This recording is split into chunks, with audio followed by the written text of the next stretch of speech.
আচ্ছা, আমি যে কোয়েশ্চেনটা নিয়ে আলোচনা করছিলাম এবং যে কোয়েশ্চেনটা লেখাচ্ছিলাম, সেই কোয়েশ্চেনটা হচ্ছে বাংলা প্রাচীন বাংলাদেশে বাঙালির সাহিত্য চর্চা বিষয়ে আলোচনা।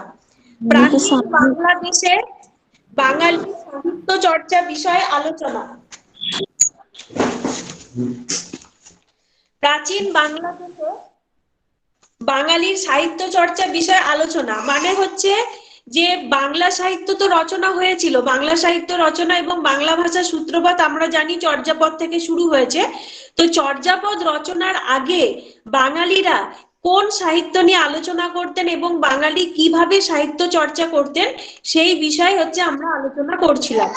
তো বাংলা সাহিত্য রচনার পূর্বেকার যে সাহিত্য, বারবার ধরে এই জায়গাটা একটু খেয়াল করবে, বাংলা সাহিত্য কিন্তু নয়, বাংলা সাহিত্য রচনার পূর্বেকার সাহিত্য যেগুলো বাংলাদেশে প্রচলিত ছিল বা বাংলাদেশে যা ছিল, সেই সাহিত্যে বাঙালিদের কৃতিত্ব কতটা ছিল এবং বাঙালি কতটা সাহিত্য চর্চা করতে পেরেছিলেন মানে আনুষঙ্গিক পরিবেশ পরিস্থিতিতে, সেইগুলোই হচ্ছে আলোচনার মূল হচ্ছে বক্তব্য।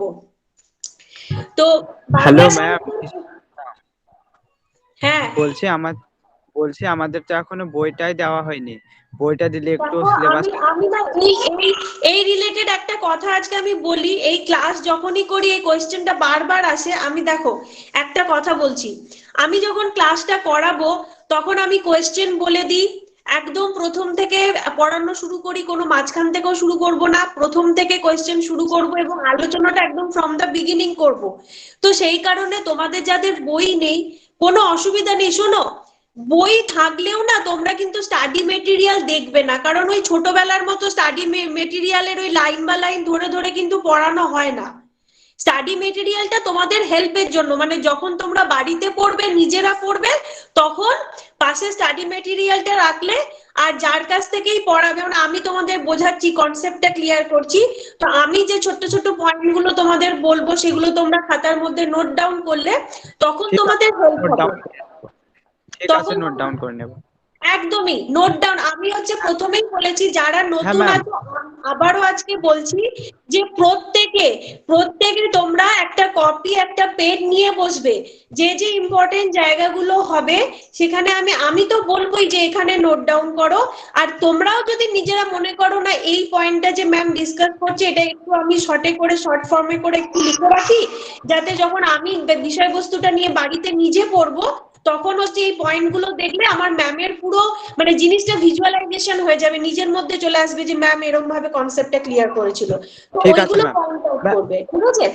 হ্যাঁ, বলছি বইটা কবে দেবে জানেন, বলতে পারবেন? আচ্ছা, এই এই সমস্ত রিলেটেড কোয়েশ্চেনের আনসার লাস্টে, ক্লাসটা নিতে দাও প্লিজ, ক্লাসটা না হলে খুব ঠিক আছে, ডিলে হয়ে যায় ঠিক আছে টপিক ম্যাম, গুলো। ক্লাস করছি, নোট ডাউন করে একদমই নেব সব। ঠিক আছে, প্রত্যেককে থ্যাংক ইউ বলছি, করার। হ্যাঁ প্রত্যেককে বলছি ক্লাসটা কন্টিনিউ করতে দাও, বই মানে রিলেটেড বা যা কিছু ইনফরমেশন আছে নিতে চাও তোমরা সবকিছু হ্যালো, ক্লাসে এর শেষে আগে তোমরা ম্যাম solve কটা করো। ক্লাস হয়েছে? এর আগে 3টে ক্লাস আছে, আর আমি এরকম কোনো কোয়েশ্চেনের আনসার দেব না।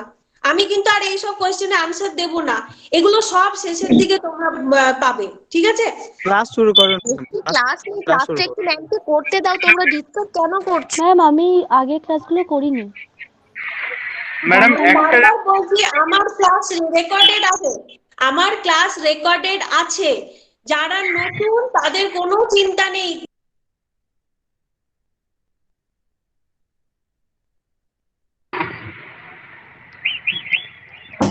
Ma'am, you are muted. হ্যাঁ বলছি যে আমার ক্লাস রেকর্ডেড আছে, যারা নতুন আছো তাদেরকে বলছি আমার ক্লাস রেকর্ডেড আছে। ওকে ম্যাম, ঠিক আছে, ক্লাস যারা থ্যাংক ইউ। করোনি তারা পেয়ে যাবে। ক্লাসটা শুরু করতে দাও, ঠিক আছে? শোনো, আমাদেরও একটা চিন্তা থাকে যে যখন একটা নতুন স্টুডেন্ট ক্লাসে আসে তখন চিন্তা থাকে যে তারা আগের ক্লাসগুলো করেনি, তো আমাদের উদ্দেশ্য শুধু জয়েন করানো নয়, আমাদের উদ্দেশ্য হচ্ছে স্টুডেন্টদেরকে পড়ানো, কনসেপ্টটা ক্লিয়ার করা, যেই কারণে তারা জয়েন হয়েছে মূল্যবান সময় দিয়ে, ঠিক আছে? তো সুতরাং প্রত্যেকটা ক্লাস রেকর্ডেড আছে, যা কিছু ইনফরমেশন সব তোমরা পাবে। প্রথমে ক্লাসটা শুরু করতে দাও, প্রথমেই যদি এত এই সমস্ত বিষয় নিয়ে আলোচনা করি তাহলে মেন বিষয় থেকে বেরিয়ে যাওয়া হবে, ঠিক আছে? সকলকে রিকোয়েস্ট করছি একটু ঠিক যারা আছে ম্যাম, শুরু করেন ম্যাম, শুরু করেন। ক্লাস যারা শুরু পুরনো করো। আছো তারা আছো, যারা নতুন আছো একটু পেশেন্স রাখো, দিয়ে ক্লাসটা শুরু করতে দাও। ওকে, ঠিক আছে, নোট ডাউন করে নেব, শুরু করো। ছোট্ট কথা ছিল একদম একটু। একদম। এবার সকলে একটু মিউট করে দাও, মিউট করে দাও। ম্যাডাম একটুখানি সময় যদি পাই তো একটা কথা বলতে পারি? কি বল? অ্যাকচুয়ালি ম্যাম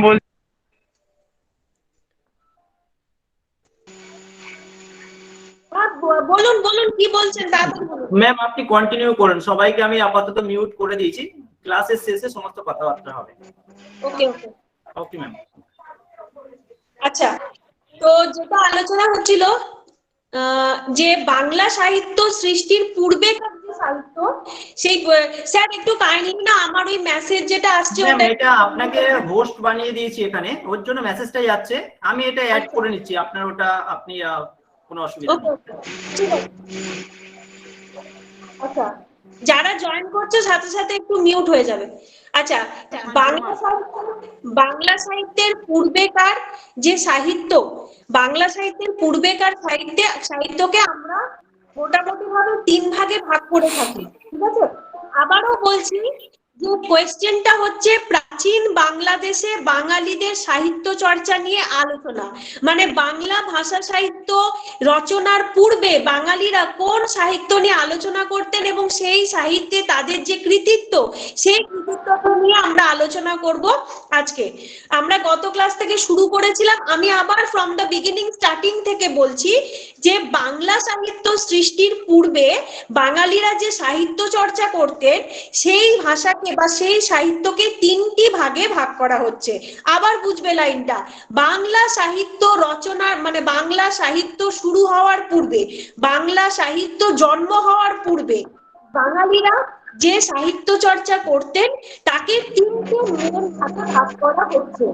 প্রথম হচ্ছে সংস্কৃত সাহিত্য, দ্বিতীয় হচ্ছে প্রাকৃত বা অপভ্রংশ প্রাকৃত, এবং তৃতীয় হচ্ছে অপভ্রংশ বা অপহট্ট। ঠিক আছে, প্রথম হচ্ছে সংস্কৃত সাহিত্য, দ্বিতীয় হচ্ছে অপভ্রংশ, তৃতীয় হচ্ছে অবহট্ট বা সৌর শ্রেণী যাকে বলে। ঠিক আছে, এই 3টে ভাগে প্রধানত ভাগ করা হয়ে থাকে। কি বললাম তাহলে, যে বাংলা সাহিত্য সৃষ্টির পূর্বে বাঙালিরা, বাংলাদেশের কথা বলা হচ্ছে, বাংলাদেশে বাঙালিরা যে সাহিত্য চর্চা করতেন সেই সাহিত্যকে প্রধানত 3টি ভাগে ভাগ করা যায়। প্রথম হচ্ছে সংস্কৃত সাহিত্য, সেকেন্ড হচ্ছে প্রাকৃত, এবং তৃতীয় হচ্ছে অপভ্রংশ বা অবহট্ট। ঠিক আছে, মানে সংস্কৃত ভাষায় রচিত সাহিত্য, প্রাকৃত ভাষায় রচিত সাহিত্য, এবং তৃতীয় হচ্ছে অপভ্রংশ বা সৌর শ্রেণী ভাষায় রচিত সাহিত্য। এবার আমরা শুরু করেছিলাম সংস্কৃত ভাষায় রচিত সাহিত্য নিয়ে। এবার বলা যাক একদম শুরুতে, আচ্ছা বাংলাদেশ মানে তখন আমি বলি যে এখনকার হচ্ছে যে অবিভক্ত বাংলা, এখন সরি তখন হচ্ছে অবিভক্ত বাংলা ছিল। তখন বাংলাদেশ মানে কি ছিল, পূর্ববঙ্গ ছিল, পশ্চিমবঙ্গ ছিল, মানে বাংলাদেশ এখন যেটা রয়েছে আলাদা রাষ্ট্র, সেটা তখন এখনকার বাংলারই অন্তর্ভুক্ত ছিল। তাহলে আগে বাংলার মানে বাংলাদেশ বলতে, প্রাচীনকালে বাংলাদেশ বলতে বা বাংলাদেশের ভৌগোলিক সীমারেখা বলতে আমরা কি বুঝতাম? কতদূর ছিল সেই সীমারেখা? সেই সীমারেখা ছিল পূর্ব এবং পূর্ববঙ্গ এবং পশ্চিমবঙ্গ ছিল, মানে অবিভক্ত বাংলা ছিল তখন। আর কি ছিল? বিহারের কিছু অংশ ছিল, ঠিক আছে, বিহার, মৈথিলি, ছোটনাগপুর মালভূমি, বিহারের কিছু অংশ। আচ্ছা, দামোদর নদী উপত্যকা, দামোদর নদ উপত্যকা, আসাম কিছু অংশ, উড়িষ্যার কিছু অংশ, তো এই সমস্ত অংশ জুড়ে ছিল প্রাচীন বাংলাদেশ। আর যেই কারণে কি যে আমরা বারবার দেখেছি যে প্রাচীন বাংলাদেশের যদি সাহিত্য আলোচনা করতে যাই, সেখানে কিন্তু শুধুমাত্র বাংলা ভাষার ক্ষেত্রে আসেনি, মানে বাংলা ভাষার জন্মের আগেও আমরা কি কি দেখছি, মৈথিলি ভাষার, অসমিয়া ভাষা, ওড়িয়া ভাষার, এই ভাষারও বাংলার সাথে সাথে একটা মানে একটা প্রারম্ভ হতে চলেছে, একটা আরম্ভের একটা সূচনাকাল হতে চলেছিল। তার কারণ কি ছিল? কারণ আমরা আজকে আমরা বাংলা ভাষা নিয়ে এতখানি আগ্রহ প্রকাশ করছি কারণ এখন আমাদের বাংলার একটা সীমানা, বাংলার একটা ভৌগোলিক সীমারেখা নির্দিষ্ট হয়ে গেছে। কিন্তু তখন বিহারের অংশসমূহ কিন্তু আমাদের কিছু কিছু অংশসমূহ আমাদের এই বাংলারই অন্তর্ভুক্ত ছিল। তার মানে বিহারের ওই সব অংশে মানে সাঁওতাল পরগনা, মানভূম, সিংভূম এই সমস্ত অংশে যে ভাষাগুলো প্রচলিত ছিল, কি ভাষা ছিল? মৈথিলি ভাষা ছিল। তো এই মৈথিলি ভাষাও কিন্তু তখন এই বাংলাদেশের অন্তর্ভুক্ত ছিল। আবার যদি আমরা যাই দামোদর নদ উপত্যকা, দামোদর নদ উপত্যকা মানেই আমরা কি পাচ্ছি, সরি ভুল বললাম, ব্রহ্মপুত্র নদ উপত্যকা, মিস্টেক হয়ে গেছে, ব্রহ্মপুত্র নদ উপত্যকা। ব্রহ্মপুত্র নদ উপত্যকা যদি আমরা পাই তাহলে ব্রহ্মপুত্র নদ উপত্যকা মানে আমরা কি পাচ্ছি? আসাম পাচ্ছি, আসামের অংশ। তাহলে আসামের অংশ তখন ব্রহ্মপুত্র নদ উপত্যকার অংশসমূহ তখন বাংলার মধ্যে ছিল, সেই কারণে অসমীয় ভাষারও অংশ ছিল বাংলার মধ্যে। আর কি ছিল বাংলার মধ্যে, মানে বাংলা ভাষার মধ্যে নয়, বাংলাদেশের মধ্যে বলছি, সেই ভাষারও একটা প্রভাব ছিল বাংলাদেশে। আর কি ছিল না কি বললাম, পূর্ববঙ্গ এবং পশ্চিমবঙ্গ। পূর্ববঙ্গ মানে যেটা বাংলাদেশ এখন, তো পূর্ববঙ্গের যে সমস্ত ময়মনসিংহ, চট্টগ্রাম এই সমস্ত অঞ্চলের যে ভাষাগুলো ছিল, ঠিক আছে, মানে সিলেটি ভাষা যেটাকে বলে, যেটা এখন বাংলাদেশে খুব প্রচলিত, মানে বাংলাদেশের একটা প্রাচীন ভাষা বলা যেতে পারে, তো সিলেটি ভাষা। তো এই সমস্ত ভাষা কিন্তু তখন কিন্তু সব এই অবিভক্ত বাংলার কিন্তু অন্তর্ভুক্ত ছিল। তো সেই কারণে শুধুমাত্র বাংলা ভাষার জন্ম নিয়েই কিন্তু গবেষকরা যখন গবেষণা করছিলেন তখন কিন্তু শুধুমাত্র বাংলা ভাষার রূপটাই কিন্তু উঠে আসছিল না, বাংলা ভাষার সাথে সাথে মৈথিলি, উড়িয়া, অসমিয়া এই সমস্ত ভাষাগুলোরও কিন্তু একটা রূপ বারবার ধরে উঠে আসছিল। কারণ আমরা চর্যাপদ যখন আবিষ্কার হয়েছে, চর্যাপদে কিন্তু শুধু বাংলা ভাষার খোঁজ পাওয়া যায়নি, চর্যাপদের যে ভাষা ছিল সেখানে যে শব্দগুলো ব্যবহার হয়েছিল সেই শব্দে কিন্তু শুধুমাত্র বাংলা ভাষার সূচনা লক্ষ্য করা যায়নি বা বাংলা ভাষার ইঙ্গিত পাওয়া যায়নি, তার মধ্যে কিন্তু বিহারি বা মৈথিলি, ওড়িয়া, অসমিয়া, সিলেটি এই সব ধরনের ভাষা, এই সব ধরনের ভাষার কিন্তু শব্দ সেখানে ইঙ্গিতগুলো পাওয়া গিয়েছিল, ঠিক আছে। তো সেই কারণে কি হয়, চর্যাপদকে অনেকে কি করে, শুধুমাত্র চর্যাপদকে অনেকে সেই কারণে শুধুমাত্র বাংলা ভাষার যে একদম প্রাচীনতম রূপ তা নয়, মানে এই সমস্ত মৈথিলি, উড়িয়া, অসমিয়া সব ভাষারই অনেকে মনে করেন, অনেক গবেষকরা মনে করেন বা ভাষা তত্ত্ববিদরা মনে করেন যে সমস্ত এই ধরনের ভাষার মূল সূত্রপাত হচ্ছে চর্যাপদ থেকে শুরু হয়েছে। কেন শুরু হয়েছে? ওই যে বারবার ধরে বললাম যে আজকের বাংলা বলতে যা বোঝায় তখনকার প্রাচীন বাংলার ভৌগোলিক সীমা কিন্তু তা ছিল না। তাহলে প্রাচীন বাংলার যে ভৌগোলিক সীমারেখা ছিল সেই ভৌগোলিক সীমারেখার মধ্যে যে সমস্ত ভাষাগুলো সেই সময় প্রচলিত ছিল সেই ভাষাগুলোই কিন্তু তৎকালীন বাংলাদেশের সাহিত্যে একটা বিশাল মাত্রায় প্রভাব বিস্তার করেছিল, হয়েছে। তো এইটা গেল কি না প্রাচীন বাংলার ভৌগোলিক সীমারেখা। এবার প্রাচীন বাংলার এই ভৌগোলিক সীমারেখাটা সময়ের সাথে সাথে পরিবর্তন হয়েছে, সময়ের সাথে সাথে পরিবর্তিত হয়ে আজকে একটা আমরা পশ্চিমবঙ্গ পাচ্ছি, পূর্ববঙ্গ পাচ্ছি, বিহার পাচ্ছি, উড়িষ্যা পাচ্ছি, আসাম পাচ্ছি, আলাদা আলাদা ভৌগোলিক সীমারেখার আলাদা আলাদা অঞ্চল পাচ্ছি, সেখানে আলাদা আলাদা ভাষা পাচ্ছি। তাহলে আজকের বাংলাদেশে আজকের পশ্চিমবঙ্গে বা পূর্ববঙ্গে তাদের একটা নিজস্ব ভাষা বা তাদের একটা নিজস্ব বাংলা আমরা দেখতে পাই। তারপরেও আমরা লক্ষ্য করব যে আজকে পশ্চিমবঙ্গে আমরা যে বাংলাতে কথা বলি, বাংলাদেশে কিন্তু বাংলা ভাষা সেরকম নয়। বাংলাদেশের বাংলা ভাষা এবং পশ্চিমবঙ্গের বাংলা ভাষার মধ্যে কিন্তু প্রচুর ফারাক রয়েছে, তাই না? ওদের বাংলা ভাষাটা আমাদের মতো বাংলা ভাষা নয়, ওদের বাংলা ভাষাটা একটু অন্য ধরনের বাংলা ভাষা। তাহলে এই যে পরিবর্তনটা, এই পরিবর্তন কিন্তু একদিনে হয়নি, এই পরিবর্তন সময়ের বিবর্তনের সাথে সাথে ধীরে ধীরে পরিবর্তন হয়েছে এবং এই পরিবর্তনটার পেছনে কতগুলো কারণ ছিল। কি কারণ ছিল?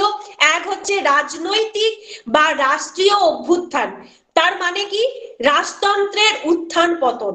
আমরা বারবার ধরে আমরা যদি ইতিহাস আলোচনা করি, ইতিহাস ধরে চলি, তাহলে দেখেছি যে একটা রাজবংশ আসছে, তার অবসান ঘটছে, আরেকটা রাজবংশ আসছে, এইরকম ভাবে একের পর এক রাজতন্ত্রের অবসান এবং তারপর নতুন একটা রাজতন্ত্রের উত্থান। এই উত্থান পতনের মধ্যে দিয়ে কি হয়েছে না বাংলার যে সাহিত্য এবং সংস্কৃতি সেটা বারবার প্রভাবিত হয়েছে।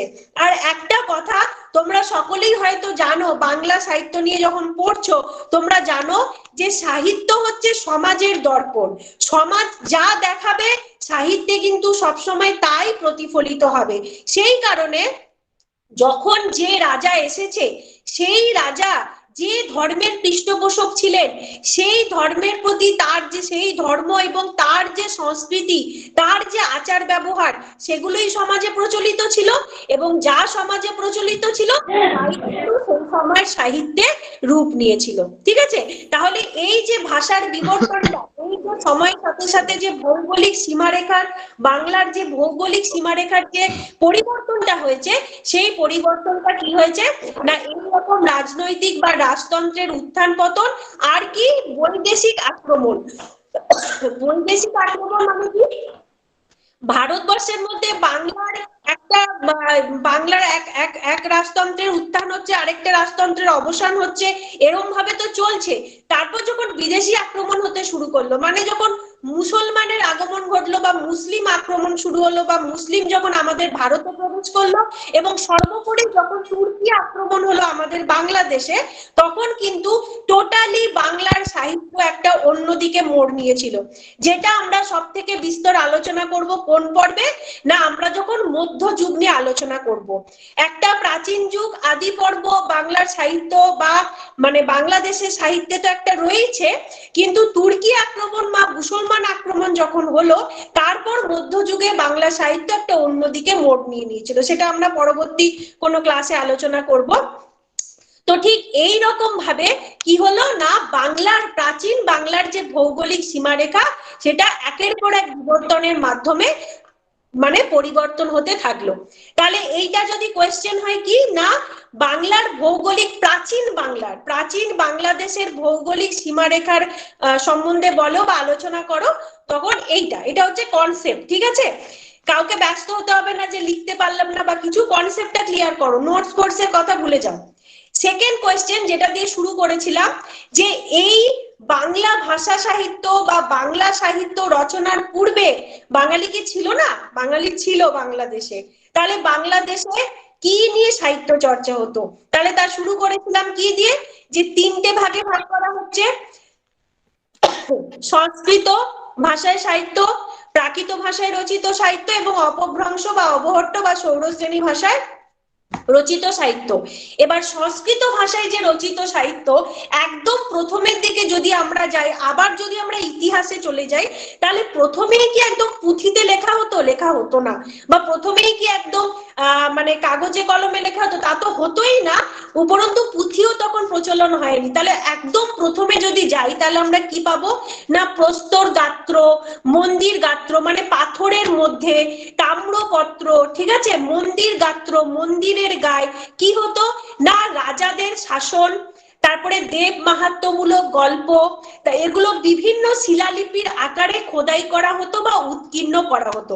আমরা ইতিহাসে পড়েছি না যে আগে যখন লিপি আবিষ্কার হয়নি, তারও পূর্বে মানুষ কি করতো না, মন্দিরের দেওয়ালে গায়ে, তারপরে হচ্ছে পাথরের মধ্যে খোদাই করতো। কি খোদাই করতো, কি বিষয় খোদাই করতো না, রাজকীয় শাসন এবং তার যে প্রকৃতি, মানে সেই সময় যে রাজা রাজত্ব করছে তার রাজত্ব কেমন ছিল, তার শাসন ব্যবস্থা কেমন ছিল, তিনি কোন কোন নীতি অনুসরণ করতেন, সবকিছু কি করা হতো না, প্রস্তর খণ্ডের মধ্যে বা মন্দিরের গায়ে বিশেষত দেব মাহাত্ম্য জ্ঞাপক যে শ্লোকগুলো থাকতো। যদি একটা দেখা গেছে যে একটা শিব মন্দির রয়েছে, তাহলে সেখানে হচ্ছে শিবের যে মাহাত্ম্য, সেই শিবের মাহাত্ম্য, মানে ভগবানের স্বপ্ন দেওয়া বিভিন্ন রকমের যে পৌরাণিক কাহিনী, এই সমস্ত কিছু কি হতো না, মন্দির গাত্রে বা মন্দিরের গায়ে মানে উৎকীর্ণ করা হতো বা খোদাই করা হতো। তো সেগুলো কি হলো, সেগুলোকে বলা হচ্ছে শিলালিপির মতো পাওয়া যাচ্ছে। তো প্রথমে এই যে জিনিসগুলো, যে মানে ঘটনাগুলো বা বিষয়বস্তুগুলো যে উৎকীর্ণ করা হতো, তাতে যে ভাষাটা ব্যবহার করা হতো, সেই ভাষাটা ছিল সংস্কৃত ভাষা। প্রথম সংস্কৃত ভাষায় প্রাচীন শিলালিপি যদি বলা হয়, তাহলে সেই প্রাচীন শিলালিপি কোথা থেকে পাওয়া গিয়েছিল না, বগুড়া জেলার মহাস্থানগড়ে। রেকর্ডেড ক্লাস আছে, সেখানে আমি বারবার এগুলো বলেছি। তো ওইখানে এই রেকর্ডেড ক্লাস তোমরা পেয়ে যাবে, ওখান থেকে নোট ডাউন করে নেবে যারা নতুন আছো। তো আজকে ক্লাসটা ফলো করো জাস্ট, আর যেখান থেকে আমি বলবো নোট করতে সেখান থেকে নোট করবে।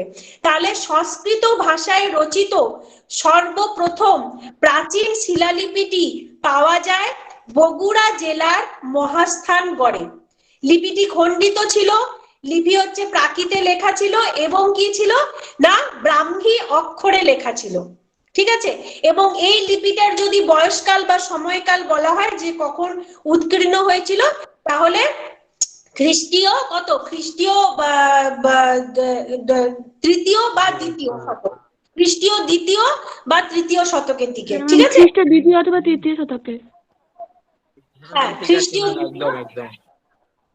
হ্যাঁ, খ্রিস্টীয় দ্বিতীয় এবং তৃতীয় শতকে কি ছিল না এইটা লিপিটা প্রথম উৎকীর্ণ করা হয়েছিল।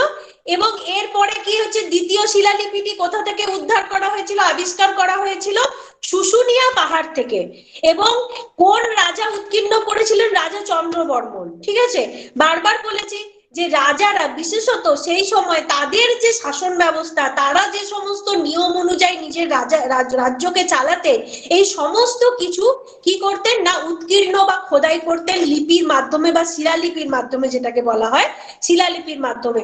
তো শুশুনিয়া পাহাড়ে যে দ্বিতীয় সংস্কৃত ভাষায় রচিত প্রাচীন শিলালিপিটি পাওয়া যায়, তার হচ্ছে সময়সীমা বলা হচ্ছে পঞ্চদশ শতক মনে হয়, তাই তো, পঞ্চদশ শতাব্দী। এবং কি হয়েছিল না রাজা চন্দ্রবর্মন এই লিপিটি উৎকীর্ণ করেছিলেন, ঠিক আছে। এছাড়াও এরপরে কোন বংশের? কি বলছো? বলছি রাজা চন্দ্রবর্মন কোন বংশের রাজা ছিলেন? রাজা চন্দ্রবর্মন এখানে হচ্ছে গুপ্ত যুগের আগে যদি হয়, রাজা চন্দ্রবর্মন কোন বংশের হবে আমার ঠিক এখন মাথায় নেই। রাজা চন্দ্রবর্মন এখন হ্যাঁ হ্যাঁ আমার মনে হচ্ছে রাষ্ট্রকূটদের মনে হচ্ছে হতে পারে। আমি কথাটা পরিষ্কার শুনতে পাচ্ছি না। ম্যাডাম একটু আস্তে আস্তে বললে আমি একটু নোট ডাউন করতে পারি। ও আচ্ছা ঠিক আছে।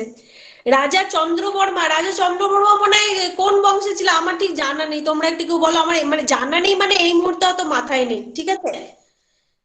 তো যে কেউ যদি একটু দেখো তাহলে দেখে আমাকে বলো, নেটে একবার দেখে নাও রাজা চন্দ্রবর্মা কোন রাজ্যের রাজত্ব ইয়েতে ছিলেন। তো রাজা চন্দ্রবর্মা কি করেছিলেন না সেই সময় এটি উৎকীর্ণ করেছিলেন, ঠিক আছে, মোটামুটি গুপ্ত যুগের আগে। হ্যাঁ, গুপ্ত যুগের আগে। এরপর হচ্ছে গুপ্ত যুগেও কি হয়েছিল না এরপর গুপ্ত যুগে এরকম 8টি ম্যাম শিলালিপি পাওয়া গেল। নোট ডাউন করব? কি নোট ডাউন করব? কোনটা নোট ডাউন করবে বলো? আচ্ছা ঠিক আছে, যারা নোট ডাউন করবে লেখো, প্রথমটা লেখো যে বাংলাদেশে সংস্কৃত ভাষায় রচিত। যারা নতুন আছো তারা এটা, পুরোনোরা যারা রয়েছে তারা আগের ক্লাসে লিখে নিয়েছো, একটু তোমরা ধৈর্য ধরো, এদেরকে এটা বলে দিই। বাংলাদেশে সংস্কৃত ভাষায় রচিত, একটু তাড়াতাড়ি হাত চালাবে, ঠিক আছে। বাংলাদেশে সংস্কৃত ভাষায় রচিত প্রাচীনতম শিলালিপিটি পাওয়া গেছে, বাংলাদেশে সংস্কৃত ভাষায় রচিত প্রাচীনতম শিলালিপিটি পাওয়া গেছে বগুড়া জেলার মহাস্থানগড়ে। বগুড়া জেলার মহাস্থানগড়ে। সময়কাল খ্রিস্টীয় দ্বিতীয় অথবা তৃতীয় শতক। সময়কালটা হচ্ছে খ্রিস্টপূর্ব দ্বিতীয় কিংবা তৃতীয় শতক।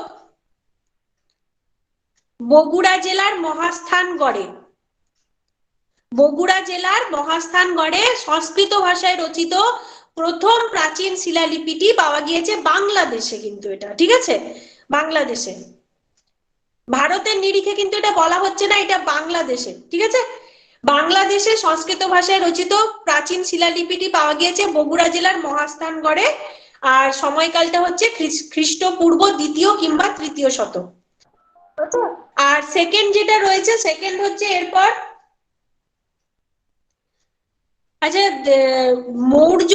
মৌর্য যুগ ছিল চন্দ্রবর্মা, আমার মনে হয় মৌর্য যুগেরই হতে পারে, ঠিক আছে, মনে হচ্ছে আমার, এই মুহূর্তে আমার মাথায় নেই, যে কোয়েশ্চেনটা করেছিলে সম্ভবত হতে পারে।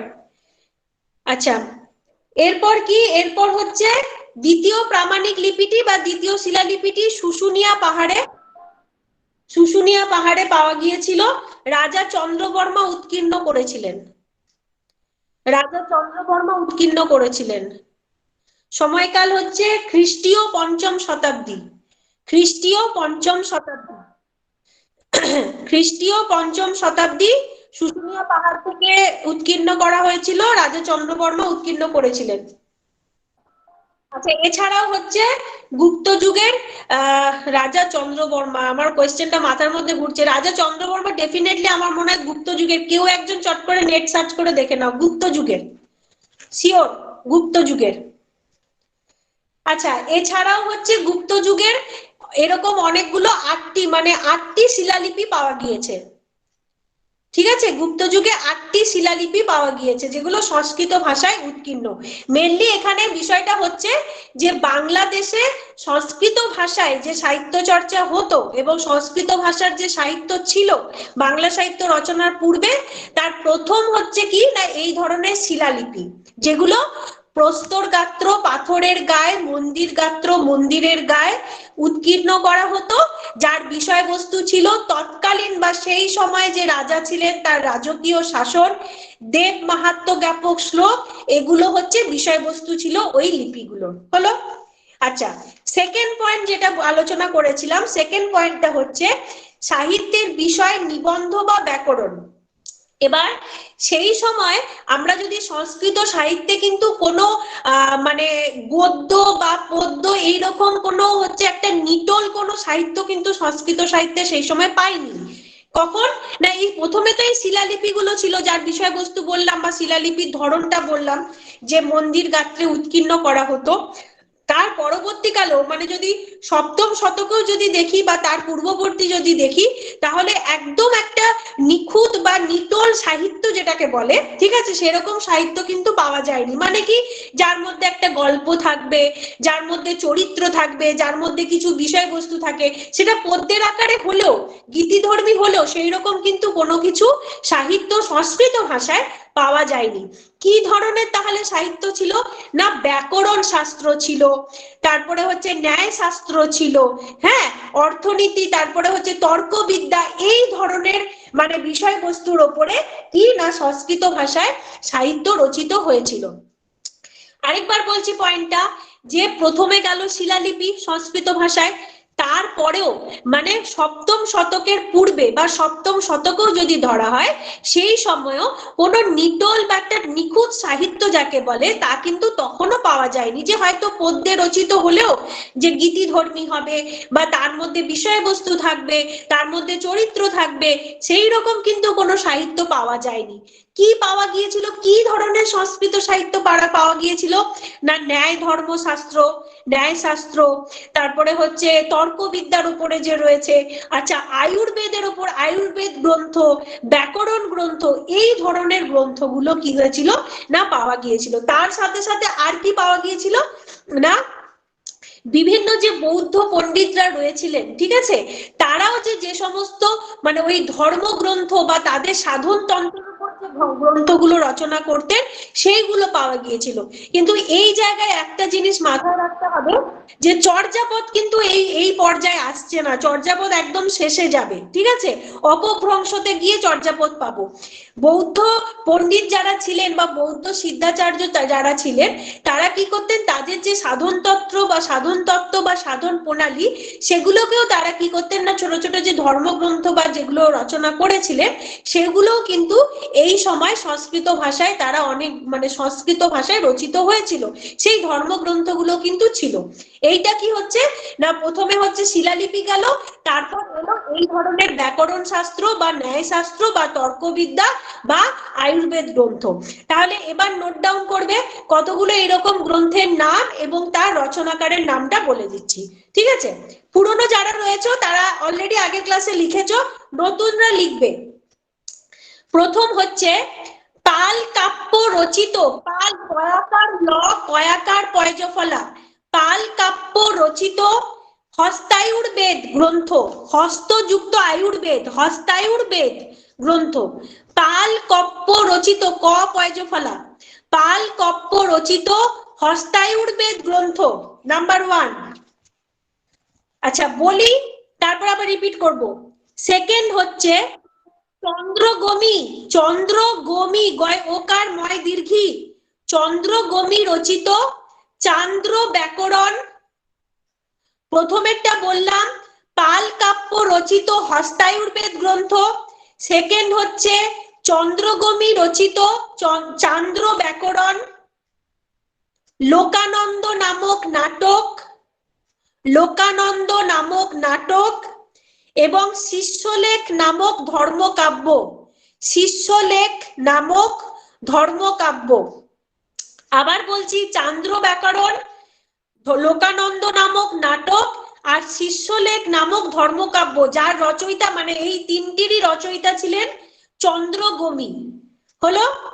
এরপর হচ্ছে কি শ্রীধর ভট্টের ন্যায় কন্দলী, এগুলো হচ্ছে ন্যায় শাস্ত্র বিষয়ক রচনা। শ্রীধর ভট্টের ন্যায় কন্দলী, শ্রীধর ভট্টের ন্যায় কন্দলী। কেউ কি লিখছো? কেউ একজন বলো, তাহলে আমি বুঝতে পারবো। কেউ কি নোট ডাউন করছো? যারা নতুন আছে হ্যাঁ ম্যাম, নোট ডাউন করছি ম্যাম। এই লোকানন্দ নাটকটা কি বললেন? Hello ma'am. ঠিক আছে ঠিক আছে, বুঝে গেছি ম্যাম বলছি মানে একটু আস্তে বলুন না। বলছি বলছি লোকানন্দ নাটক আরেকটা কি বললেন ম্যাম? বলছি বলছি বলছি বলছি আমি বুঝতে পারছিলাম না।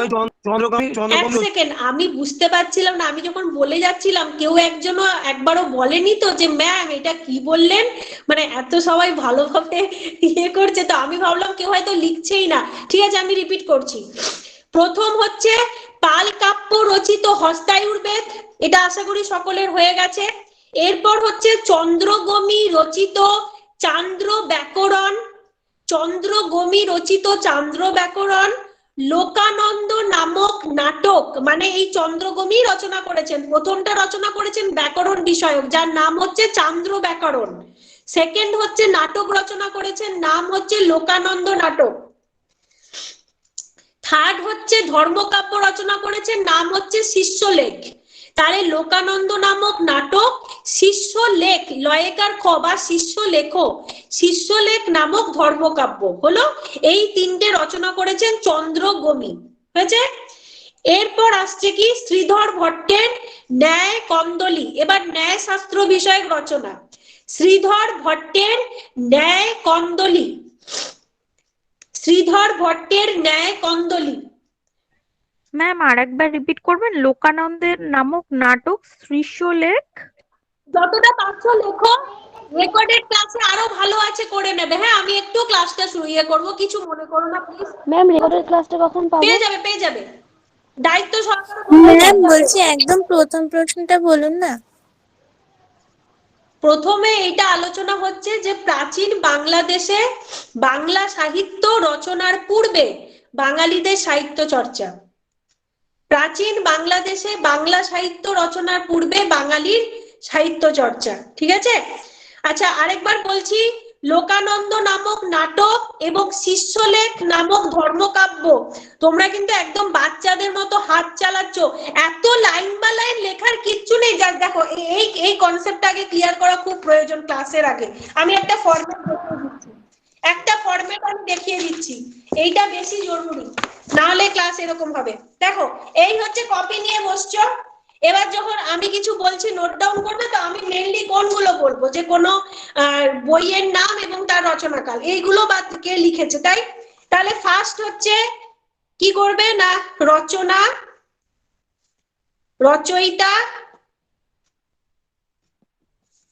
রচনাকাল। এই দেখো দেখিয়ে দিই, এই হচ্ছে খাতা। এখানে প্রথমে আমি জানি না দেখতে পাচ্ছ কিনা, বোঝার চেষ্টা করো। একটা প্রথমে করবে রচনা, তারপরে করবে রচনা কাল, তারপর হচ্ছে রচয়িতা, বা এটাকে জাম্বেল করেও করতে পারো। এই তিনটে তো মেন জিনিস। এবার যখন ম্যাম বলছে যে শ্রীধর ভট্টের ন্যায় কন্দলী, তাহলে শ্রীধর ভট্টকে রচয়িতা, তাহলে রচয়িতার জায়গায় বসে যাবে শ্রীধর ভট্ট। তার রচনাটা কি, ন্যায় কন্দলী, কোথায় বসে যাবে, রচনার জায়গায় বসে যাবে। এবার যখন আমি বলবো যে এত সালে রচনা করেছিলেন, তখন রচনাকালের সবাই বসে যাবে। আর যদি কোনো জায়গায় বলি যে বিষয়বস্তু, তখন আরেকটা ঘর হয়ে যাবে, কি হয়ে যাবে না, বিষয়। প্রথম থেকে একদম শেষ পর্যন্ত বাংলা সাহিত্যে যাই পড়ো, চারটে জিনিস হচ্ছে মেন। এক হচ্ছে রচনা, এক হচ্ছে রচনাকাল, এক হচ্ছে রচয়িতা, আর এক হচ্ছে বিষয়বস্তু। এর বাইরে কিচ্ছু হয় না। তাই যখন নোট ডাউন করতে হয় না, যখন লেকচারার মানে লেকচার দেন, তখন কি করতে হয়, ওরকম যদি লাইন বাই যে সংস্কৃত গ্রন্থে প্রাচীনতম বইটির নাম, এইটা হচ্ছে ক্লাস 5 থেকে যারা পড়ে তারা করবে। কলেজ স্টুডেন্টরা কি করবে, চারটে পয়েন্ট করবে: রচনা, রচয়িতা, রচনাকাল, বিষয়বস্তু। ম্যাম যখন বলছে, ম্যামের মুখ থেকে জাস্ট পয়েন্টটা নিয়ে নেব। ম্যাম বলছেন কি না, পালকপ্পের রচিত হস্তায়ুর্বেদ গ্রন্থ। তার মানে পালকপ্পকে রচয়িতা, রচয়িতার জায়গায় চলে যাবে পালকপ্প। তিনি কি রচনা করেছিলেন, হস্তায়ুর্বেদ গ্রন্থ রচনা করেছিলেন। তাহলে রচনার জায়গায় চলে যাবে হস্তায়ুর্বেদ গ্রন্থ। সময়কাল যদি বলেন, সময়কালের জায়গায় সময়কাল। বিষয়বস্তু যদি বলেন, বিষয়বস্তুর জায়গায় বিষয়বস্তু। এই তো হয়ে গেল। তাহলে ম্যাম আরেকটু বলুন, ম্যাম আরেকবার বলবেন, ম্যাম ওইটা একটু বলবেন, তাহলে কিন্তু এই কনসেপ্টটা হবে না। আশা করি তোমরা কেউ রাগ করবে না। এইটা হচ্ছে ফরম্যাট, এই অনুযায়ী তোমরা করো। এবার আমাকে ডেফিনেটলি তোমরা ফিডব্যাক দেবে যে না ম্যাম আমাদের খুব ইজি হচ্ছে এবার নোট করতে। এইটা হচ্ছে মেন নোট ডাউনের হচ্ছে প্রক্রিয়া। ঠিক আছে, এবার দেখো ইজি হয়ে যাবে এইটা যদি ফলো করো। সবাই যদি মানে শুনে থাকো তাহলে লিখে নাও, এরকম করে লিখে নাও: রচনা, রচনাকাল, আর কি বললাম, রচয়িতা এবং বিষয়বস্তু। এইটা চারটে পয়েন্ট করে নাও খাতার মধ্যে। আচ্ছা, তাহলে সেকেন্ড হচ্ছে যেটা বলতে যাচ্ছিলাম, শ্রীধর ভট্টের ন্যায়কন্দলী। তাহলে রচনার জায়গায় চলে যাবে ন্যায়কন্দলী লেখো, এবং রচয়িতার জায়গায় লেখো শ্রীধর ভট্ট। বিষয় কি, ন্যায়শাস্ত্র বিষয়ক গ্রন্থ। হয়েছে, এক্ষুনি হয়ে যাবে, ঝটপট হয়ে যাবে। এরপর লেখো ভবদেব ভট্টের ব্যবহার তিলক। ভবদেব, সূর্য না কে মনে হাত তুলছে, কিছু বলবে। ভবদেব ভট্টের ব্যবহার তিলক। তাহলে ভবদেব ভট্ট হচ্ছে রচয়িতা, তাহলে রচয়িতার জায়গায় লিখে দাও ভবদেব ভট্ট। আর তার রচনা কি ছিল, কি বললাম, ব্যবহার তিলক। তাহলে ব্যবহার তিলকটা লিখে দাও। বিষয়বস্তু একই, ন্যায়শাস্ত্র বিষয়ক। ঠিক আছে, সময়কাল এগুলোর কোনোটাই মানে উল্লেখ নেই, একটা অনুমান করাও নেই, তাই এক্স্যাক্টলি বলা যাচ্ছে না। সময়কাল মোটামুটি সপ্তম শতাব্দী এই ধরনের সময়কালের মধ্যেই হয়েছে, তাই ওটা লেখার প্রয়োজন নেই, শুধু রচনা এবং রচয়িতার নামটা জানলেই হবে। তাহলে হলো শ্রীধর ভট্টের ন্যায়কন্দলী, ভবদেব ভট্টের ব্যবহার তিলক, ভবদেব ভট্টের আরো একটা রয়েছে কি, প্রায়শ্চিত্ত প্রকরণ। প্রায়শ্চিত্ত প্রকরণ, প্রায়শ্চিত্ত প্রকরণ। তাহলে ভবদেব ভট্ট লিখেছ রচয়িতার জায়গায়, এবার রচনার জায়গায় লেখো প্রায়শ্চিত্ত প্রকরণ। তাহলে ভবদেব ভট্টের দুটো পেলাম, একটা হচ্ছে ব্যবহার তিলক, আরেকটা হচ্ছে প্রায়শ্চিত্ত প্রকরণ। হয়ে গেল। সেকেন্ড হচ্ছে জিমুত বাহনের, জিমুত বর্গের জয় দীর্ঘী, ময় দীর্ঘৌ ত, জিমুত বাহনের দায় ভাগ। জিমুত বাহনের দায় ভাগ। তাহলে জিমুত বাহন হচ্ছে রচয়িতা, তার রচনা হচ্ছে দায় ভাগ। হয়েছে, বিষয়বস্তু উল্লেখ নেই। আরেকটা কি রয়েছে, জিমুত বাহনের দায় ভাগ ছাড়া কি রয়েছে, ব্যবহার মাতৃকা। ব্যবহার মাতৃকা, জিমুত বাহনের দায় ভাগ আর ব্যবহার মাতৃকা। মানে জিমুত বাহন হচ্ছে রচয়িতা, তার দুটো রচনা হচ্ছে দায় ভাগ আর ব্যবহার মাতৃকা। এবার কি ইজি হচ্ছে এই ফরম্যাটটাতে, কেউ একজন বলো।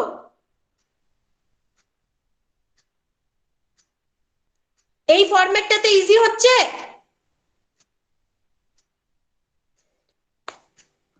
এরকম ভাবে কি লিখতে সুবিধা হচ্ছে?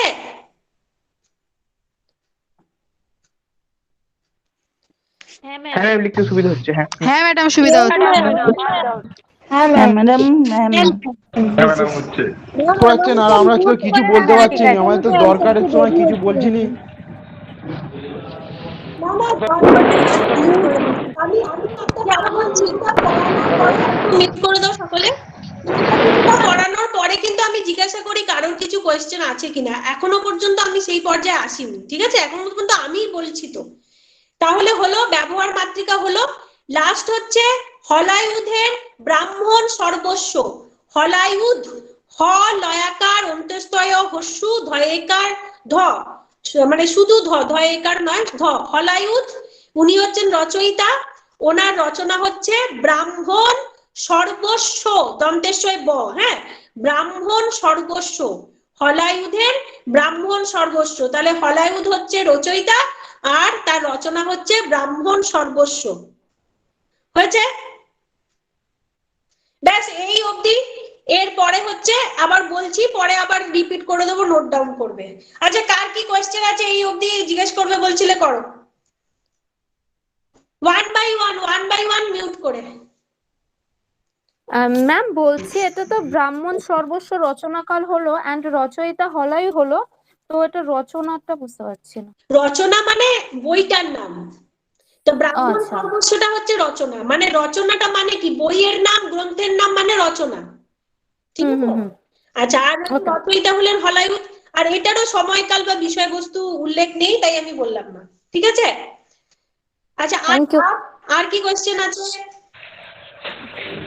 এগুলো যদি গ্রুপে পাঠিয়ে দিতেন তাহলে দেখে দেখে লিখে ফেলতুম। এগুলো যদি গ্রুপে পাঠিয়ে দিতেন তাহলে দেখে দেখে লিখে ফেলতাম, কারণ নেটওয়ার্কের প্রবলেমের জন্য অসুবিধা হচ্ছে, কেটে কেটে যাচ্ছে, বাড়ি খালি খালি লেফট হয়ে যাচ্ছে অটোমেটিক, কারণ সকলের তো নেটওয়ার্ক তো সমান না সকলের বাড়ির কাছে। হ্যাঁ ম্যাম, নোট পাঠিয়ে দিলে লিখতে সুবিধা হতো। আমি একটা কথা বলছি, একটু মিউট করো, বলছি। প্রথম কথা হচ্ছে আর আমি আরেকজনকে বলতে বলছি, দেখো আমি একটা কথা বলি, সেটা হচ্ছে আমি কিন্তু নোট তোমরা আলাদাভাবে পাবে, ঠিক আছে? নোটের আলাদা ফরম্যাট আছে, নোট পাবে। এইটা কিন্তু নোট লেখানোর ক্লাস নয়। আমি মেনলি যারা প্রথম থেকে ক্লাস করছে তারা জানে যে আমি মেনলি কনসেপ্টটা ক্লিয়ার করতে ক্লাসটা করে দিচ্ছি, করো ওই জন্যই তো ম্যাম বলছিলাম যে ক্লাসটা হয়ে যাক, ক্লাসটা আপনি করিয়ে দিবেন, যেটা প্রবলেম। এক্সকিউজ মি ম্যাম,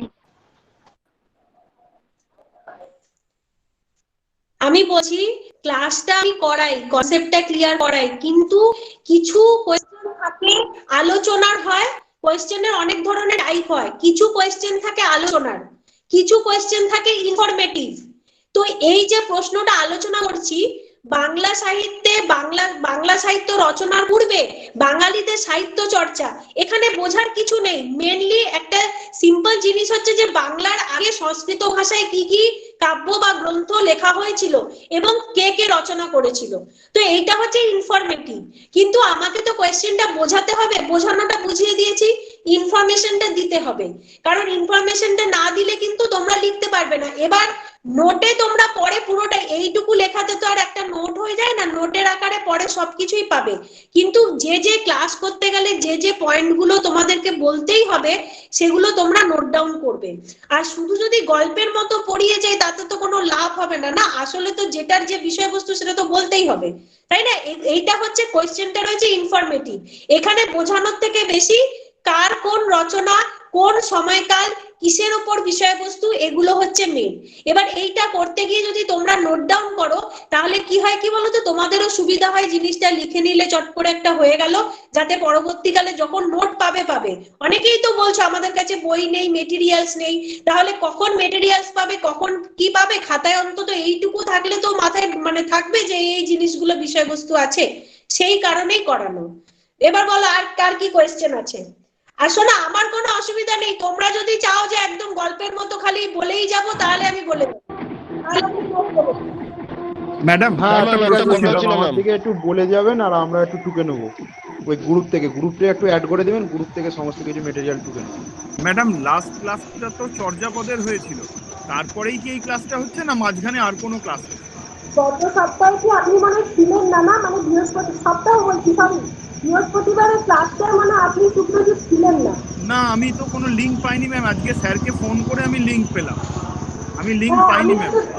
বৃহস্পতিবার দিনই এই বিষয়টা নিয়ে আলোচনা শুরু করেছিলাম, ওই জন্য ম্যাম আমার গ্যাপ হয়ে গেছে। বলছি ম্যাম এই যে একটা নাম্বার থেকে আমাকে যে এসএমএস করে লিংক পাঠিয়েছিল, ওই নাম্বারে আমাকে যদি অ্যাড করে দেয় তাহলে গ্রুপটাতে আমিও লিংক পেয়ে যেতাম, নইলে বারবার তো লিংক পাঠানো তো ঠিক হবে না। আচ্ছা আমাকে একটা কথা বলুন তো, আমি পড়াবো না আমি এই সমস্ত জিনিসের সমস্যার সমাধান করবো? আচ্ছা আমি একটা কথা বলি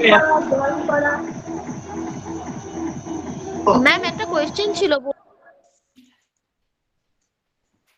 আচ্ছা, আমি সবাইকে মিউট করে দিলাম। সবাইকে রিকোয়েস্ট করব, আপনারা যে সমস্ত কোশ্চেন করবেন পরে করুন, ক্লাসের পরে আমরা অ্যান্সার দেব। ম্যামকে আগে কন্টিনিউ করতে দিন, পড়াতে দিন একটু। ম্যাম, সবাইকে আমি আনমিউট করেছি, আমি পরে না হয় আবার ওপেন করে দেবো।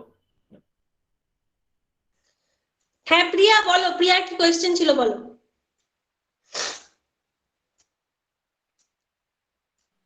প্রিয়া বলো। ম্যাম বলছি, দ্বিতীয় প্রামাণিক শিলালিপিটি যেটা পাওয়া গেছে শুশুনিয়া পাহাড় থেকে, সেই শিলালিপিটির সময়কালটা পঞ্চম শতক থেকে কত বললেন?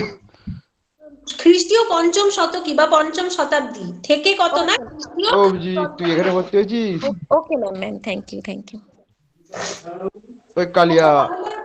এই অবধি হলো। আচ্ছা, এরপর তৃতীয় পয়েন্ট যেটা আসছে সেটা হচ্ছে, তাহলে প্রথমে কি পেলাম? প্রথমে পেলাম সংস্কৃত ভাষায় রচিত শিলালিপি। শিলালিপির পরে গেল ন্যায়শাস্ত্র বিষয়ক গ্রন্থ, ব্যাকরণ বিষয়ক গ্রন্থ গেল, হয়েছে। এরপর কি রয়েছে? 3 নম্বরে হচ্ছে প্রকীর্ণ কবিতা। ঠিক আছে, প্রকীর্ণ কবিতা। প্রকীর্ণ কবিতাটা কি না, সংস্কৃত ভাষায় আমরা ও অভিজিৎ, বাংলা সাহিত্য রচনার পূর্বে বাঙালিরা যখন সাহিত্য চর্চা করছিলেন, সেই ক্ষেত্রে যখন সংস্কৃত ভাষা সাহিত্য নিয়ে চর্চা করছিলেন, তখন কিন্তু সংস্কৃত ভাষায় কবিরা কোনো বড় মাপের কাব্যগ্রন্থ রচনায় আগ্রহী ছিলেন না, বা বড় মাপের কবিতা তারা রচনা করতেন না। মেইনলি কি ধরনের কবিতা রচনা করতেন? ছোট ছোট লিরিক ধর্মী শ্লোক জাতীয়, শ্লোকের মতো ছোট প্রকীর্ণ, ঠিক আছে, ছোট ছোট প্রকীর্ণ কবিতা যেগুলো শ্লোকের মতো, ছোট ছোট শ্লোকের মতো হয়, এবং লিরিক ধর্মী। লিরিক ধর্মী মানে কি? লিরিক মানে আমরা প্রত্যেকেই জানি যে একটা তার মধ্যে সুর থাকবে, একটা ছন্দ থাকবে, ঠিক আছে। তো এই ধরনের মানে কবিতা রচনায় বা শ্লোক রচনায় বেশি আগ্রহ ছিলেন, সংস্কৃত ভাষার কথা বলছি, ঠিক আছে, সংস্কৃত ভাষায়। তো সংস্কৃত ভাষায় এই যে মানে বাঙালি কবিরাই যে রচনা করতেন, বাঙালি কবিদের মধ্যে এই যে একটা লিরিক ধর্মী রচনার যে প্রতিভা, এই প্রতিভার কিন্তু সব থেকে উজ্জ্বলতম দৃষ্টান্ত যদি আমরা পাই, তাহলে সেটা কি পাই না, সুভাষিত রত্নকোষ দুটো সংকলন গ্রন্থে মোটামুটি ভাবে সব থেকে ভালোভাবে প্রকাশিত হয়েছে। কি? এক হচ্ছে সুভাষিত রত্নকোষ, আরেকটা হচ্ছে সদুক্তি স্বর্ণামৃত নামক সংকলন গ্রন্থ। এই দুটো সংকলন গ্রন্থ হচ্ছে উজ্জ্বল দৃষ্টান্ত, যার মধ্যে সেই সময় মানে বাংলা ভাষা সৃষ্টির পূর্বে সংস্কৃত ভাষায় যখন বাঙালিরা সাহিত্য চর্চা করতেন, তখন বাঙালিরা সংস্কৃত ভাষায় বড় বড় কাব্যগ্রন্থ না লিখে ছোট ছোট শ্লোক জাতীয় কবিতা লিখতেন, বা ছোট ছোট শ্লোক জাতীয় প্রকীর্ণ কবিতা লিখতেন। এবং তারই অন্যতম দুটো উল্লেখযোগ্য সংকলন গ্রন্থ হচ্ছে, এক হচ্ছে সুভাষিত রত্নকোষ, আরেকটা হচ্ছে সদুক্তি কর্ণামৃত। তাহলে আবার হচ্ছে কি, এই জায়গাটায় আরেকবার বলছি যে প্রথমে গেল শিলালিপি। শিলালিপি এক ধরনের সংস্কৃত ভাষায় রচিত সাহিত্য, সেই সময় চর্চা করতেন। দ্বিতীয় গেল ব্যাকরণ শাস্ত্র, ন্যায় শাস্ত্র, আয়ুর্বেদ গ্রন্থ, এই ধরনের বিষয়ভিত্তিক কিছু সংস্কৃত সাহিত্য নিয়ে বাঙালিরা চর্চা করতেন। তার পরবর্তী কি এলো না, তার পরবর্তী হলো প্রকীর্ণ কবিতা। কি না, সংস্কৃত ভাষায় ছোট্ট ছোট্ট কবিতা বা শ্লোক লিখে বাঙালি কবিরা সাহিত্য চর্চা করতেন। তার অনেকগুলি রয়েছে এরকম রচনা, অনেক প্রমাণ পাওয়া গিয়েছে, অনেক প্রমাণ পাওয়া যায়নি, কিন্তু যতগুলো প্রমাণ পাওয়া গিয়েছে বা যতগুলো কাব্য এই ধরনের শ্লোক সেই সময় ছিল, তার মধ্যে সব থেকে দুটি অন্যতম হচ্ছে উল্লেখযোগ্য হলো কি না, এক হচ্ছে সুভাষিত রত্নকোষ, আরেকটা হচ্ছে সদুক্তি কর্ণামৃত নামক সংকলন গ্রন্থ। যদি সময়কাল বলা হয় তাহলে কি বলা হবে না, আনুমানিক দ্বাদশ শতকের প্রথম ভাগ। এই দুটো সংকলন গ্রন্থ যদি বলা হয় সময়কালটা, তাহলে আনুমানিক দ্বাদশ শতকের প্রথম ভাগে এই সংকলন গ্রন্থগুলো সংকলিত হয়েছিল। তাহলে এবার প্রথমে যদি আসি আমরা কি নিয়ে না, সুভাষিত রত্নকোষ নিয়ে। সুভাষিত রত্নকোষটা কি, কি ধরনের কাব্য, বা এতে বিষয়বস্তু কি, বা এর মধ্যে কতগুলো কবিতা ছিল এবং কতজন কবি মিলে লিখেছিলেন, যদি আমরা দেখি তাহলে কি হবে। এবার হচ্ছে আবার ইনফরমেশন দিচ্ছি যারা মনে করো লিখবে লিখে নাও, যাদের মনে হবে লিখবে না তারা না লিখতে পারো, পরে যদি নোটসের আশায় বসে থাকো থাকতে পারো। আমি বলে দিচ্ছি, কেউ যদি নোট করতে চাও করে নিতে পারো। বিদ্যাধর সংকলিত সুভাষিত রত্নকোষ, তাহলে রচনার জায়গায় চলে যাবে কি সংকলন গ্রন্থ সুভাষিত রত্নকোষ, লেখা হবে সুভাষিত রত্নকোষ। কোথায়? রচনার জায়গায়। ঠিক আছে, এই জায়গাটায় একটু এরকম ভাবে লিখতে পারো, বিদ্যাধর সংকলিত সুভাষিত রত্নকোষ রচনার জায়গায় লিখলে। এটা হচ্ছে সংস্কৃত ভাষায় প্রথম সংকলিত কোষ কাব্য, মানে ছোট্ট ছোট্ট প্রকীর্ণ কবিতা নিয়ে লেখা প্রথম সংস্কৃত ভাষায় বাঙালিতে যদি হচ্ছে বলা হয় সংকলন কাব্য, সেটা হচ্ছে সুভাষিত রত্নকোষ। এর মধ্যে কতজন কবির কবিতা রয়েছে বা শ্লোক রয়েছে? 150 জন কবি, 150, 150 জন কবির শ্লোক বা কবিতা রয়েছে। আচ্ছা, কতগুলো, মানে 150 জন কবি ছিলেন, কতগুলো শ্লোক ছিল? 1738টি শ্লোক ছিল বা কবিতা। 150 জন কবি, 1738টি প্রকীর্ণ শ্লোক এর মধ্যে রয়েছে। তাহলে আবার বলি, বিদ্যাধর সংকলিত সুভাষিত রত্নকোষ সংস্কৃত কাব্য সাহিত্যের বা সংস্কৃত ভাষায় প্রথম সংকলিত কোষ কাব্য। ঠিক আছে, 150 জন কবির 1738টি শ্লোক গৃহীত হয়েছে বা লেখা রয়েছে বা সংকলিত রয়েছে। হলো, এবার হচ্ছে সুভাষিত এই রত্নকোষ, এই সুভাষিত রত্নকোষ সম্পর্কে সুরেশচন্দ্র বন্দ্যোপাধ্যায় তার বাংলা সাহিত্য সংস্কৃত সাহিত্যে বাঙালির দান, সুরেশচন্দ্র বন্দ্যোপাধ্যায় তার একটা রচনার নাম হচ্ছে বা বইয়ের নাম হচ্ছে সংস্কৃত সাহিত্যে বাঙালির দান। এই গ্রন্থে তিনি বলেনি, ম্যাডাম এটা আস্তে আস্তে বলুন ম্যাডাম, লিখতে পারছি না। আসলে আমি তো এটা বোঝাচ্ছি, কেউ লিখছো? ঠিক আছে, সুরেশচন্দ্র বন্দ্যোপাধ্যায় তার একটি বই, বইটার নাম হচ্ছে সংস্কৃত সাহিত্যে বাঙালির গান বা সংস্কৃত হ্যালো ম্যাম। হ্যাঁ ম্যাম, বলছিলাম যে কালকে যে আপনি লেখালেন রত্নকোষ, এর মধ্যে 1000 মানে 1500 জন কবির কথা বলছেন, আপনি কি 150 বললেন? আমি না 150ই বলেছিলাম, হয়তো কখনো শুনতে, মানে হয়তো তুমি ভুল করেছো, বা আমিও হতে পারে যে অনেকবার বলতে বলতে হয়তো একটু বেশি বলে দিয়েছি, কিন্তু আমার মনে আছে আমি এটাও বলেছিলাম, কারণ আমার মনে আছে আমি এই কথাটা বলেছিলাম, ইংরেজিতে কেউ লিখতো না। হ্যাঁ, 150। তো যাই হোক, শুনতে হয়তো হতেই পারে। ম্যাডাম আরেকবার, ওটা কি বিদ্যাধর সংকলিত সুভাষিত রত্নকোষ, 150 জন কবি মিলে ওটা করেছিলেন, আর 1738টি শ্লোক গৃহীত রয়েছে, তাই তো? একদম একদম। এবার নেক্সট যেটা বলছি ম্যাডাম, সময়কালটা একটু বলুন, সময়কালটা হচ্ছে, এটা হচ্ছে আনুমানিক মোটামুটি দ্বাদশ শতকের প্রথম ভাগ। ঠিক আছে, দ্বাদশ শতকের প্রথম ভাগ। কিন্তু ম্যাম বলছি যে সুভাষিত রত্নকোষের একটা বইতে আমি দেখলাম যে বঙ্গদেশে ত্রয়োদশ শতকের পূর্বে সংকলিত লেখা আছে ওটা। সাল নিয়ে ওই জন্যই বলা হয়, আমি আগেও বলেছি যে সবসময় অনুমান করে, আনুমানিক, কখনো কখনো সঠিক সাল কেউ বলতে পারে না, তাই আমরা মোটামুটি আনুমানিক শব্দটা বসাতেই হয়। ঠিক আছে, বিভিন্ন বিভিন্ন রয়েছে। ঠিক আছে, বিভিন্ন বইতে বিভিন্ন রয়েছে, সালটা তোমরা যাই লেখো মোটামুটি শোনো, যাই লেখো মানে আবার এই নয় যে একদমই, মানে এদারদশ, শোনো, দ্বাদশ ত্রয়োদশ এমন কিছু ডিফারেন্স নয়, একটু কাছাকাছি হলে সেটাকে ঠিক আছে আনুমানিক, তা বলে একদম আমি পঞ্চদশ শতক তো লিখতে পারবো না, তাই না?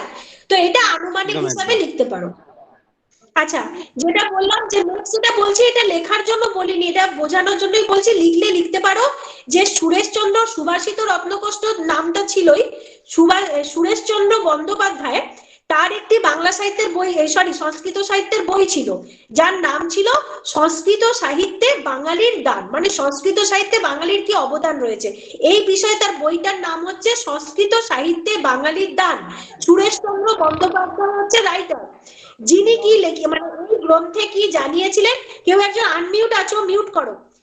এই গ্রন্থে তিনি জানিয়েছিলেন যে এই সুভাষিত রত্নকোষের অংশ বিশেষ হচ্ছে, এই সুভাষিত রত্নকোষের, সুমনের মনে আছে, হ্যাঁ, সুভাষিত রত্নকোষের অংশ বিশেষ হচ্ছে কবীন্দ্র বচন সমুচ্চয়।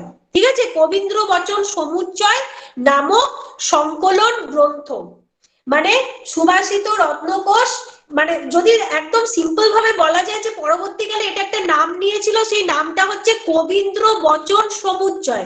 তাই জন্য আমরা যখন কবীন্দ্র বচন সমুচ্চয়টা আলোচনা করব কোনো জায়গায়, তখন সবসময় আমরা বলি যে তার আসল নাম হচ্ছে সুভাষিত রত্নকোষ।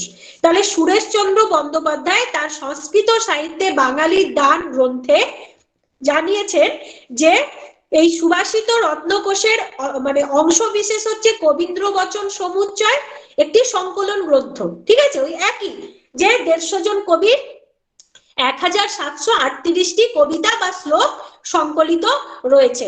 আর এই যে কবীন্দ্র বচন সমুচ্চয়, এই সংকলন গ্রন্থটির সম্পাদক কে ছিলেন? F.W. টমাস। সুভাষিত রত্নকোষের নয়, কিন্তু সুভাষিত রত্নকোষেরই একটা অংশ হচ্ছে কবীন্দ্র বচন সমুচ্চয়, যার সম্পাদক ছিলেন F.W. টমাস। এইটা হচ্ছে বাংলায় লিখবে, F.W. টাও ড বয় হস্যি এরকম করে লিখবে। ঠিক আছে, F.W. টমাস ইনি ছিলেন সম্পাদক। কোনটার সম্পাদক? সুভাষিত রত্নকোষের নয়, সুভাষিত রত্নকোষের যে অংশ বিশেষ যার নাম হচ্ছে কবীন্দ্র বচন সমুচ্চয়, তার সম্পাদক ছিলেন। হয়েছে? এই অবধি কারোর কোনো বুঝতে প্রবলেম আছে? বোঝার কিচ্ছু নেই, এগুলো জাস্ট নোট ডাউন করা। আচ্ছা, তাহলে হলো, এবার বলি যে এই যে 150 জন কবি ছিলেন, 150 জন কবির 1738টি শ্লোক গৃহীত ছিল। তো তারও মধ্যে কবিতা কতগুলো ছিল, মানে কবিতার আকারে কতগুলি ছিল? কবিতা কতগুলো ছিল? মোট 525টি কবিতা আছে এই সুভাষিত কবীন্দ্র বচন সমুচ্চয় সংকলন গ্রন্থটাতে। 525টি কবিতা আছে। ব্যাপারটা একবার বোঝো। আগের দিন শেষের দিকে ক্লাসটা একটু প্রবলেমের জন্য এই জায়গাটা বোঝাতে পারিনি যারা আগের ক্লাসেও ছিলে, যে সুভাষিত রত্নকোষ মানে প্রধান বা মেন সংকলন গ্রন্থ বা মেন গ্রন্থ যেটা, তার একটা অংশ বিশেষ হচ্ছে কবীন্দ্র বচন সমুচ্চয়। এবার সুভাষিত রত্নকোষের মধ্যে 1738টি প্রকীর্ণ শ্লোক রয়েছে, কিন্তু যদি 525টি কবিতা কোথায় আছে বলা হয়, তাহলে 525টি কবিতা ওই সুভাষিত রত্নকোষের যে অংশ বিশেষ যার নাম হচ্ছে কবীন্দ্র বচন সমুচ্চয়, তার মধ্যে 525টি কবিতা রয়েছে। বোঝা গেছে এই অবধি? এই জায়গাটা কি ক্লিয়ার হলো?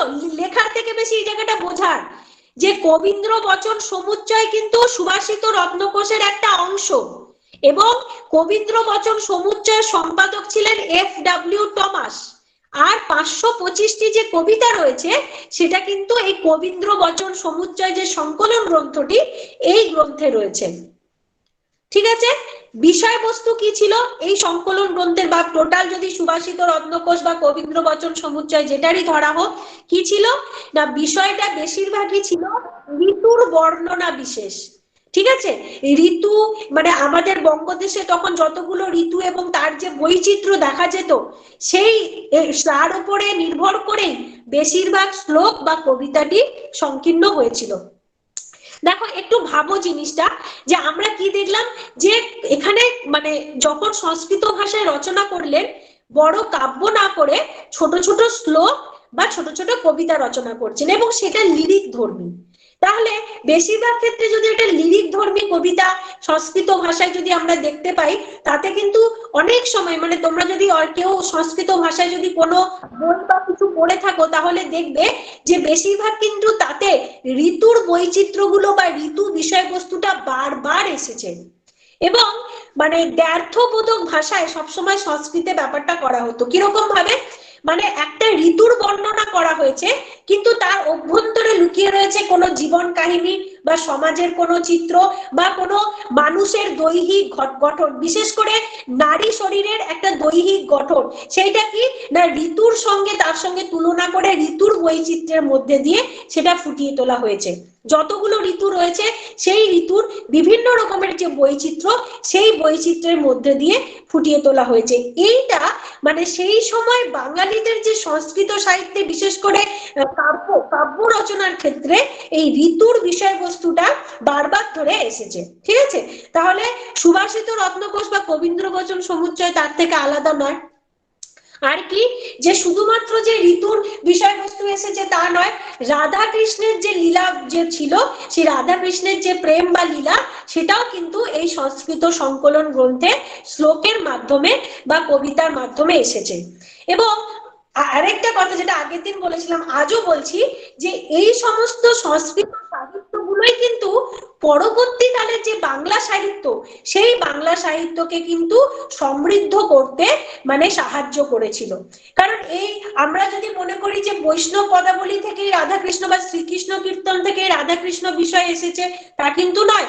রাধাকৃষ্ণ বিষয়ক রচনা কিন্তু বাংলা সাহিত্যে কিন্তু হয়তো শ্রীকৃষ্ণ কীর্তন থেকে শুরু হয়েছে, কিন্তু সংস্কৃত সাহিত্যে কিন্তু রাধাকৃষ্ণ বিষয়ক ঘটনা বারবার অনেক কাব্যে, তো শুধুমাত্র সুভাষিত রত্নকোষের ক্ষেত্রে নয়, আজকে যদি আমরা জয়দেবের গীত গোবিন্দ দেখি, এটিও কিন্তু সংস্কৃত সাহিত্যে রচিত। ঠিক আছে, তো জয়দেবের গীত গোবিন্দও কিন্তু আমরা রাধাকৃষ্ণ বিষয়ক ঘটনাই পাবো।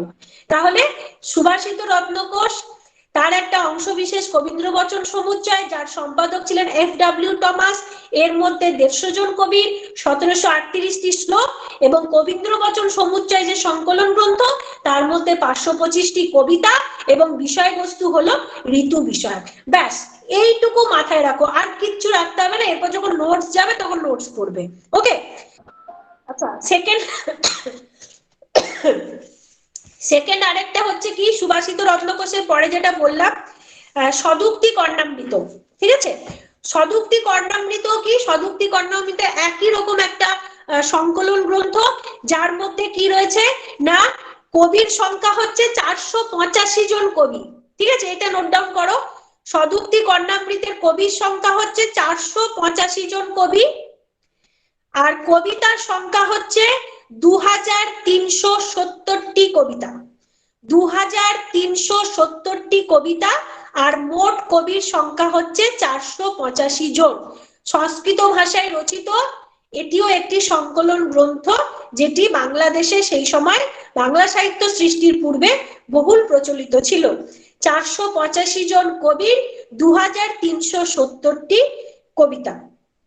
ঠিক আছে, এর মধ্যে তো বাঙালি কবি প্রায় 80 জনই, 485 জনের মধ্যে বাঙালি জন প্রায় 80 জনই ছিলেন। ঠিক আছে, এছাড়াও কালিদাস, ভাস, ভামহ, এই সমস্ত যে বিখ্যাত যে রচয়িতারা বা বিখ্যাত যে সমস্ত কবিরা রয়েছেন, তাদের নামও আমরা এই সদুক্তি কর্ণামৃত রচনার মধ্যে থেকেই পাই। ঠিক আছে, আচ্ছা, সদুক্তি কর্ণামৃতর সংকলক হলেন, মানে এই গ্রন্থের সংকলক হলেন রাজা লক্ষণ সেনের, মানে রাজসভার কর্মচারী, প্রধান কর্মচারী বটু দাসের পুত্র শ্রীধর দাস।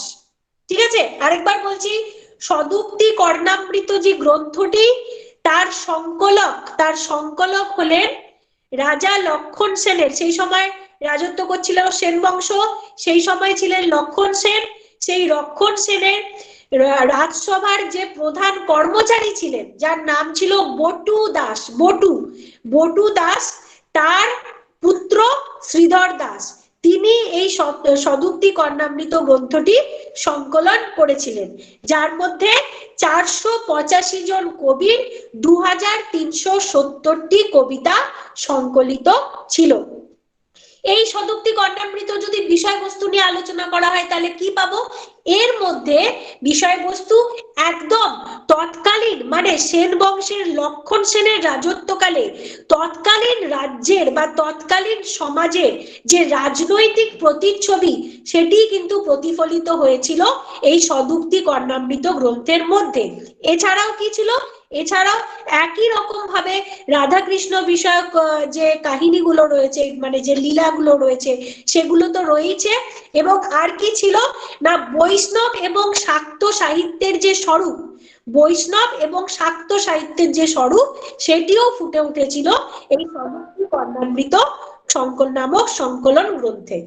কিভাবে ফুটে উঠেছিল বারবার বললাম, কোনো বড় কাব্য নয়, এগুলো সবগুলি কিন্তু সদুক্তি কর্ণামৃত বা সুভাষিত রত্নকোষ হচ্ছে ছোট ছোট শ্লোকের আকারে রচিত একটি সংকলন গ্রন্থ, যার মধ্যে সদুক্তি কর্ণামৃতর মধ্যে কতজন কবির রচনা রয়েছে? 485 জন কবির। কতগুলো কবিতা বা শ্লোক রয়েছে? 2370টি।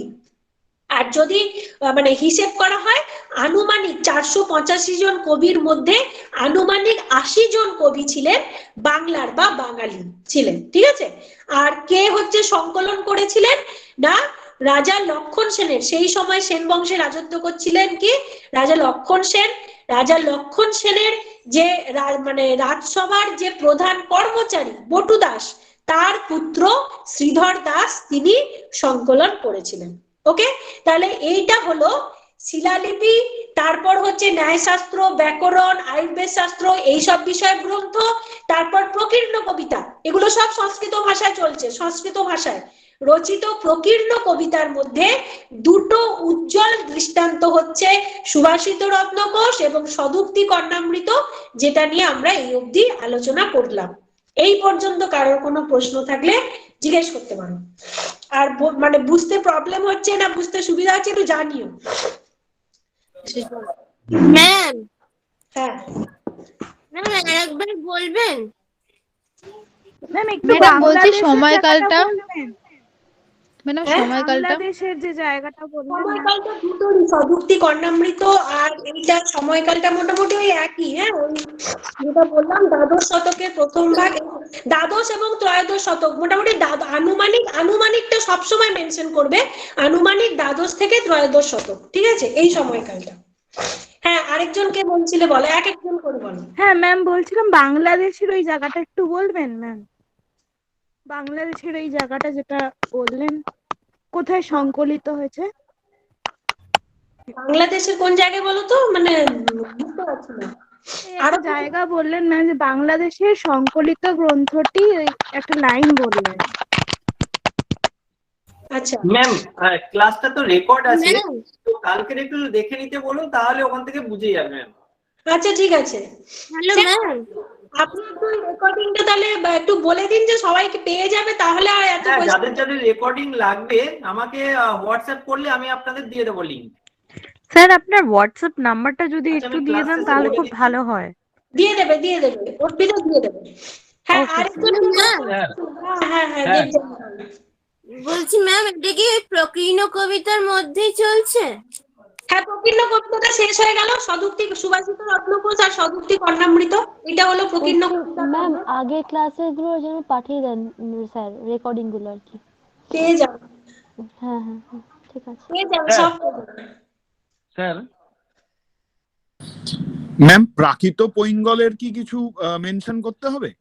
না, প্রাকৃত পৈঙ্গল আসছে, এর পরে আসবে। এটা তো সংস্কৃত চলছে, বুঝতে পেরেছেন? এটা সংস্কৃত চলছে। এরপর যখন আমরা সংস্কৃত আমরা 3টে ভাগে ভাগ করেছি, বাংলার মানে বাংলার পূর্বে, বাংলা সাহিত্যের